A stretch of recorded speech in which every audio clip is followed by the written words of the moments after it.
Você assiste a mais um programa Roteiro Espiritualista, que apresenta hoje a dependência afetiva. E quem nos fala mais sobre este processo é a criadora do grupo Mulheres Dependentes Anônimas, Silvia Pérola. Silvia, seja muito bem-vinda ao Roteiro Espiritualista. Obrigada. Eu cumprimento você, Ana, e a todos que estão nos ouvindo do Roteiro Espiritualista e agradeço a oportunidade de partilhar este tema. Muito obrigada. Bom, para que os nossos telespectadores entrem no espírito do tema de hoje, eu gostaria que você comentasse para nós se é da natureza humana ou espiritual do homem a dependência afetiva. Então, primeiramente, eu gostaria de explicar a motivação desse grupo, né? O MUDA, Mulheres Dependentes Anônimas, ele surgiu a partir de uma monografia de pós-graduação com base na minha própria experiência. E para responder essa pergunta, eu gostaria de dizer que eu penso que o homem, ele é integrado em todas as suas dimensões, corpo, mente, espírito e alma. Então, para te dizer que nessa integração não é da natureza, nem do lado humano, nem do divino, a dependência, que é uma forma doentia, uma forma viciada de se relacionar. Eu diria que é da natureza deste homem que tem o sagrado em si, é ser livre em suas relações. Não seria, na sua opinião, o processo de dependência afetiva uma espécie de anulação do ego, uma covardia diante da vida? Bom, na verdade, a dependência afetiva é uma consequência de todo um processo de caminhada de vida, né? E é uma expressão, naturalmente, do ego, é um deixar falar mais alto o ego. Então, eu também não classificaria como covardia, mas eu diria que nós somos crianças grandes. A gente traz as nossas histórias e a gente repete, e há determinadas situações que acessam esse gatilho. Então, assim, pelo que eu estudei, pelo que eu pesquisei, a dependência é um processo visceral. Ela vem lá da questão da mãe, do pai, e ela se projeta na nossa vida. Então, quem padece dessa questão vai agir com dependência com relação à mãe, a filhos, ao chefe, aos amigos, vai alimentar esse tipo de relação.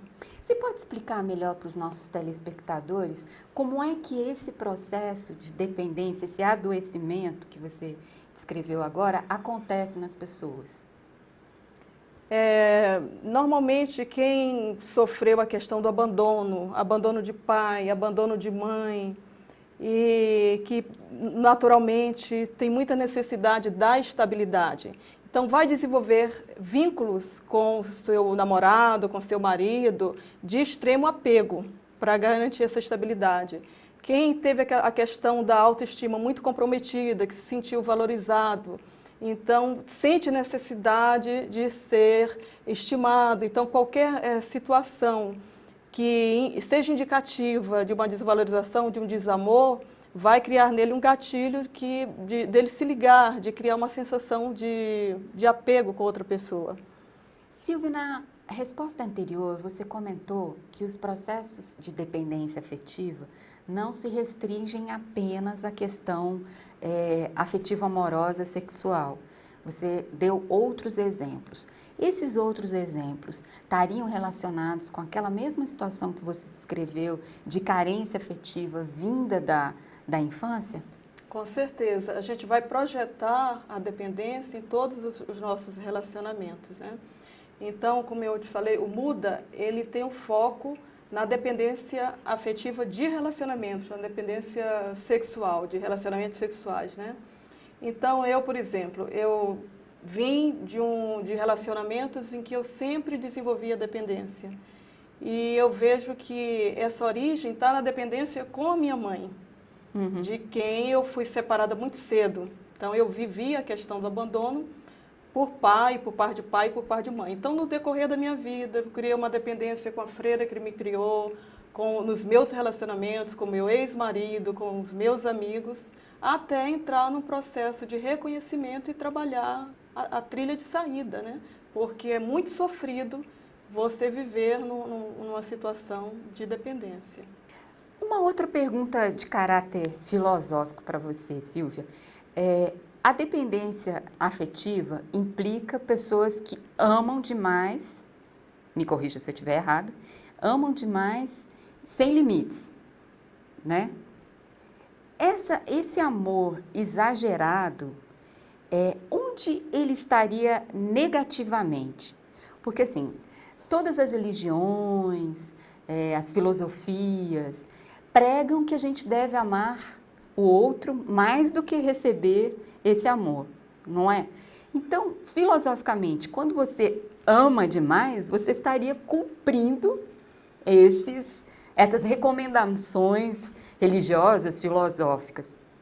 Qual é o ponto de adoecimento? Ótima pergunta, Ana, excelente pergunta, porque na verdade, por isso que este grupo ele se chama Mulheres Dependentes Anônimas, porque nós acreditamos que essa forma viciada de se relacionar não é amar demais. É uma patologia, é uma doença, né? Amar demais é um processo pleno de libertação, é este processo bíblico de que você fala, e que é o convite que o MUDA, Mulheres Dependentes Anônimas, faz o tempo todo. Que nós nos curemos desses padrões viciados, que é o padrão de apego, que é o padrão de eu não vivo sem ele, eu vou me matar, que nós não chamamos de amar demais. Então, quando as pessoas questionam se o grupo teria esse foco, eu falo não.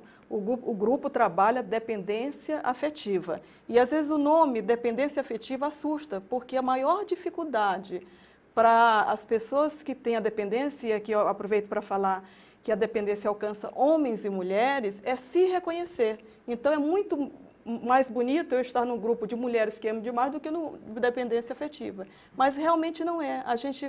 Quando a gente se reconhece, e muitas vezes a mulher só se reconhece quando chega a um ponto grave, até de violência, né? E ela busca essa trilha, aí é o processo de libertação, onde ela vai procurar ter uma relação saudável, uma relação de amor que privilegia a individualidade, que é exatamente o oposto do apego. E o apego é a substância química, digamos, desse vício, né? Por isso que a gente faz essa associação de dependência mesmo, porque equivale à abstinência de droga, né?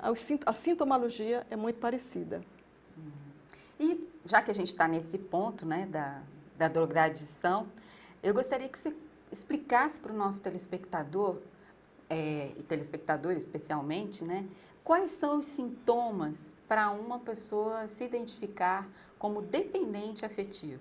Então retomando, por que a gente faz essa alusão, inclusive com a AA, que é um grupo de extremo sucesso, né? Os alcoólatras anônimos, e daí nós fomos buscar lá os passos dos alcoólatras anônimos, né, para nos colocarmos nessa trilha, é porque realmente a dependência, ela apresenta sintomatologia porque a abstinência do objeto do apego, ou seja, do marido, da esposa, ela ocorre da mesma forma. Você sente a garganta travada, a despersonalização, abrir mão de projetos, né?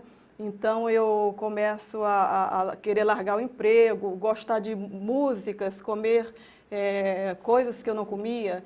Então, por exemplo, eu me lembro que no meu processo eu comecei a ouvir música sertaneja, que, enfim, nenhuma crítica, mas eu não tinha afinidade e abrir mão de Eduardo Duzec, de outras canções, né?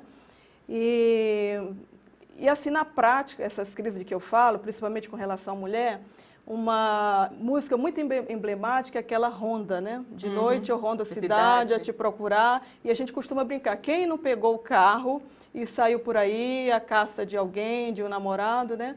E isso não é um padrão normal de relacionamento, né?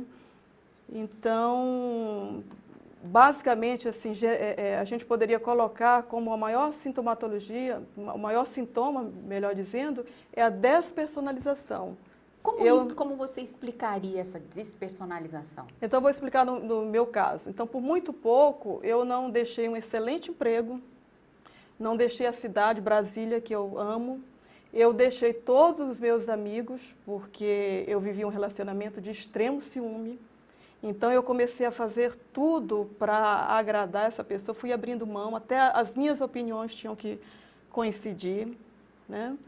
e perdi amigos e tudo, e abrindo mão de projetos acadêmicos. Eu dava aula na universidade, de um mestrado, então eu vivia em função dessa pessoa. Agora, sim, é muito importante dizer que o outro, de quem eu dependo, ele não tem absoluta culpa, ele não é um algoz. Muito pelo contrário, ele é um mestre, porque ele não tem nada a ver, né? E só há essa liga da dependência quando o outro é também dependente. Então, e nos meus relacionamentos, eu vou procurar sempre aquela pessoa que vá reproduzir esse padrão. Porque, como eu te falei, é um padrão aprendido na infância, né? Porque quando eu estou... A pessoa que não é dependente vai, sai para lá, sua louca. Eu não quero essa liga, né? Uhum. Bom, de que maneira a dependência afetiva se relaciona com a questão da autoestima? E eu vou te pedir para responder após o intervalo. Aguarde um instante só, nós vamos fazer um rápido intervalo e voltamos a conversar sobre dependência afetiva com a criadora do grupo Mulheres Dependentes Anônima, Silvia Pérola.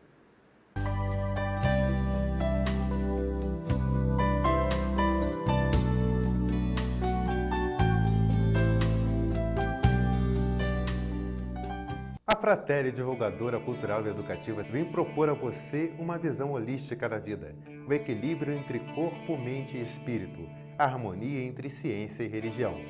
Agora, a Fratelli coloca à sua disposição essa preciosa fonte de informação e de meditação. São mais de 80 títulos em VHS, DVDs e CDs para você. Para adquirir nossos produtos, escreva para o nosso endereço contato@fratelliespiritualista.org.br.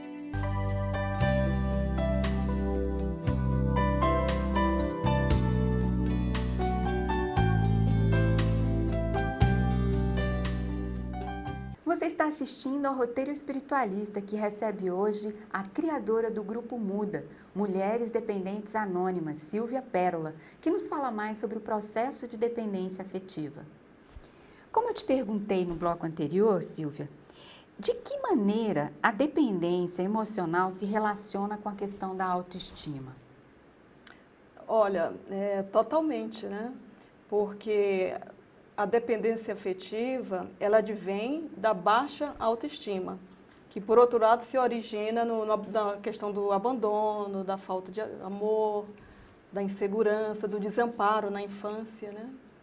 E essas pessoas, quando buscam essa dependência, elas querem que a pessoa as valorize? Que as pessoas as valorize, que lhes conceda estabilidade, que lhes conceda segurança, proteção. Eu conheço uma pessoa, ela é muito bem de vida, uma pessoa que é esclarecida, né? Ela, enquanto o marido não chega em casa, ela liga sem parar para esse marido. Fala, socorro, vem para cá, a casa está instalando. Então, ela chega a falar o seguinte, que num shopping, se ela o perde de vista, ela entra em desespero, né? Então, lógico que isso tem um pano de fundo que precisa ser trabalhado e que eu gostaria de falar que dessa dificuldade que eu já falei de se reconhecer, e quando a gente fala, e algumas pessoas que eu pergunto, é porque a pessoa acha que isso tudo é normal, né? Mas vive em grande sofrimento, é muito desgastante, tanto para esse marido quanto para essa mulher. Outro lugar comum, as mulheres que dizem que superam uma traição, né? E convivem com este homem e com essa situação. E vejam bem, aqui eu estou sempre levando foco para a mulher, porque o foco do muda, mas isso também é abrangente, alcança o homem. Então, elas vivem sofrimento e isso vai atingir o corpo, né? Ou engordam muito, não se cuidam, né? Então, o que eu estou querendo dizer é que é um processo de sofrimento e que a gente pode, como eu falei no início, viver plenamente integrado, nosso corpo, mente, espírito, alma, com qualidade de vida, com bem-estar, num processo de liberdade. E até encontrar um amor bacana, que te valorize, que te respeite. Esse é um sonho de todos nós. E como é que a gente consegue, o que você diria da experiência do Muda, para as nossas telespectadoras especialmente, como se processa, como se inicia um processo de recuperação, de cura dessa dependência afetiva? Então, no Muda, como eu falei, que a exemplo do AA, nós temos os 12 passos, né? Então, a gente tem todo um ritual de encontro forte à partilha e também a gente indica trilhas de saída, como você está perguntando. Agora, o primeiro passo e o mais difícil é reconhecer-se, porque, como eu falei, todo mundo fala, não, todo mundo é dependente, isso é natural. Então, eu vou falar da minha experiência. Eu sou uma pessoa extremamente bem-sucedida profissionalmente, nas minhas relações sociais, mas afetivamente eu sempre tive essa dificuldade. Então, numa relação que eu vivi longa, de um casamento, eu vivi um processo de extrema anulação e eu não me via assim. Porque uma grande questão é você achar que o outro tem problema e que nós, mulheres, nós somos as salvadoras. Então, que eu não posso deixá-lo, porque senão ele vai morrer ou ele está doente. Eu vou salvar o meu marido, eu vou salvar a minha família. Então, a grande dificuldade é me reconhecer. Eu demorei muito para me reconhecer. Então, minhas irmãs, meus irmãos, meus amigos, todos viam o quanto eu estava me despersonalizando. A tal ponto de eu querer me sentir feia, né? De eu querer abrir mão. Então, As outras mulheres que participam do Muda também apresentam essa mesma característica de autoanulação? A dependência afetiva, a despersonalização, ela é um sinalizador, né? E se a gente for ver, quando você resiste em se reconhecer, é porque, na verdade, é uma sabotagem. Você está falando, não, está tudo bem. Então, eu tenho uma outra amiga também, que ela fala, não, eu não sou dependente, mas ela tem muito dinheiro, inclusive. Aí ela viaja sempre para a cidade de origem dela. Por que você não vai à Europa como você sonhar? Porque meu marido não quer. Então, ela vive numa gaiola de ouro. Então, ela faz tudo o que é autorizado, né? Mas há situações muito graves, né? Você pode contar algum exemplo? Posso contar alguns, né? Eu conheço uma mulher maravilhosa, inteligente, então que ela viveu uma relação tão doentia, de pancada, do companheiro, inclusive, tentar abusar da própria filha, e ela se manteve nessa relação. Então, outra que repete também vários relacionamentos doentios, de ciúme, de olhar celular e de controlar, entendeu? Então, como eu te falei, é importante que a gente olhe e veja assim, e aí talvez seja uma dica que me marcou muito. E em 2003, eu fui a um seminário de Jean-Yves Leloup, o Anjo como Mestre Interior, e lá eu vivia eternamente insatisfeita, né? Havia uma insatisfação, e ele perguntou assim, qual é o seu desejo? O que você gostaria de fazer com o resto dos anos da sua vida? Essa é uma pergunta interessante. Então, isso me tocou muito, porque certamente não era aquilo que eu queria fazer. Não era ali que eu queria estar. Não é dessa forma, não era daquela forma que eu queria viver. Me diz uma coisa, por que o processo de dependência afetiva atinge mais as mulheres? Olha, a mulher, há várias vertentes, né, nessa questão. Primeiramente, a mulher, pela sua própria constituição biológica, ela se abre, né? Ela se abre para receber, para ser fecundada, né? Ela está mais aberta, ela tem a questão do ventre, da maternidade, que ela tem que cuidar, ela é maternal, e essa é uma questão, né? Então, ela, por natureza, ela se doa mais. O homem, como Vera Kohn lembrava agora aqui nessa passagem dela, ele é como a flecha, ele joga o espermatozoide e a mulher ela se abre para acolher, né? Então, tem toda a questão da caça e tudo. Então, a mulher, por natureza até física, ela entende que ela tem que se doar mais. E nessa doação, que é muito bacana também, então, às vezes, ela se perde e abre mão da questão da sua individualidade. E a outra história também, que a mulher, ela busca mais, ela se revela mais. O homem, ele foge mais, porque há muitos homens também que ficam dependentes de um relacionamento, de uma história, só que eles fogem mais, eles vão para o futebol, eles vão para o tênis, eles vão para outros relacionamentos, né? Uhum.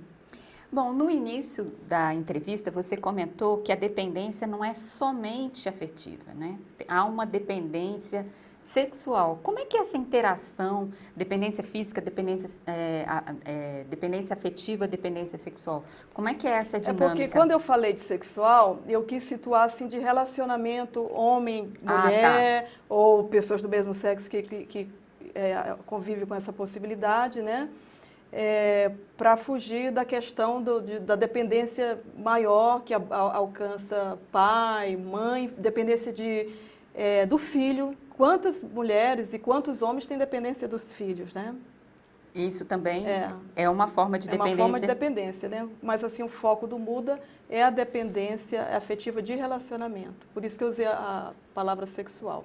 Ah, ok. E o que você diria que é importante fortalecer dentro de nós para que a gente possa não cair nessa armadilha da dependência afetiva? Muito bacana, essa pergunta é excelente. Então, o que é importante é exatamente responder essa pergunta. Qual é o seu desejo? O que você quer fazer com o resto dos anos da sua vida? O que você quer fazer? E não o seu marido, não a sua esposa, não o seu filho, não o seu chefe. Ter coragem de se fazer essa pergunta, respondê-la. Então, por exemplo, eu sempre tive um sonho de fazer um projeto, eu sempre fiz serviço voluntário, né? Então, se responder honestamente, assumir essa resposta. E trabalhar a sua individualidade. Num casal, as pessoas não têm que ser iguais. Pelo contrário, elas têm que ser diferentes. Então, reforçar a individualidade no outro. Então, nós não somos duas metades da laranja, nós somos dois seres, cada um com sua individualidade, né? Então, trabalhar a questão da individualidade, eu não tenho que ser igual ao outro, pelo contrário, é muito bom que eu não seja, né? É muito bom que eu tenha o meu espaço, a gente se complementa. E também é muito interessante se eu te perguntasse assim, Ana, qual é o oposto do amor? O ódio? O ódio, né? A pergunta que todo mundo responde, né, é o ódio, né? Mas, na verdade, Leloup até fala muito disso, o oposto do amor é o medo. Então, por isso que eu te falo, não pode ser amar demais isso, porque, na verdade, o pano de fundo da dependência, desse apego, é o medo.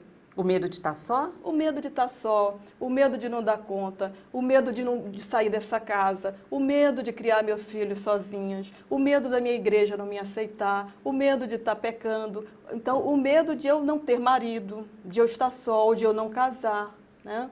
Então, e principalmente o medo da solidão. Se você for procurar para uma pessoa que é dependente, aliás, para a maioria das pessoas, o que você tem medo? De ficar só. Eu, particularmente, eu tenho muito medo da solidão.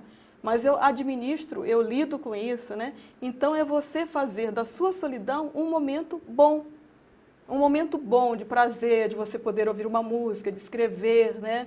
Até um livro que foi base para a minha monografia de pós-graduação é o Amar ou Depender, do Walter Rizzo. E lá ele fala que é muito bom você chegar em casa, não ligar a televisão, não ligar nada, se permitir ficar só. Então, aguçar a sua criatividade, o que você gosta de fazer, procurar trabalhar a sua transcendência, fazer um serviço voluntário, ou trabalhar a sua espiritualidade, seja ela qual for, entendeu? Se valorizar, cuidar dos seus projetos, fazer uma lista dos seus projetos. Olha, eu quero fazer uma mamografia, ou terminar minha monografia, ou ir ao dentista, e se dar um prazo para isso, entendeu?